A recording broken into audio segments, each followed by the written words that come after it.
Hello everyone, সুচরিতার বিয়ের দিনে মেন মেনুতে কি কি ছিল সেটা তো তোমাদের সাথে আগে শেয়ার করে দিয়েছি। তো চলো এবার রিসেপশনের দিন মেন কোর্সে কি কি ছিল সেটাও তোমাদের সাথে এবার শেয়ার করে দিই। বাইরে তো কফি আর ফুচকা স্টল বসেই ছিল, সেটা তো তোমাদের সাথে আগে শেয়ার করেছি। মেন কোর্সে প্রথমেই দিয়েছিল লবণ, লেবু, স্যালাড আর দিয়েছিল চিকেন স্যাটে। আমি যেহেতু বিয়ে বাড়িতে গিয়েই প্রথমেই অনেকগুলো ফুচকা খেয়ে নিয়েছি, তার জন্য আমার পেটটা তো পুরো ভারী ছিল। আমার তো খাওয়ার একটু ইচ্ছা ছিল না, তবু অল্প একটু খেয়েছি।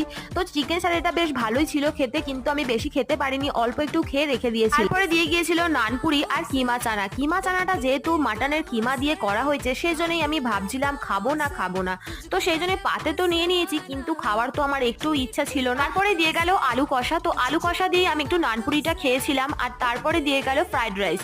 ফ্রাইড রাইসের সাথে দিয়ে গিয়েছিল চিকেন কষা। তারপরে দিয়েছিল চাটনি, পাঁপড়, রসগোল্লা, আইসক্রিম আর পান। মিষ্টি যেহেতু আমি খাই না, সেই জন্যই আমার পাতে মিষ্টিটা দেখতে পাবে না। আর আইসক্রিম আর পান নিয়ে তারপর বাড়ির পথে রওনা দিলাম। আজকের মতো ভিডিওটা এই পর্যন্তই।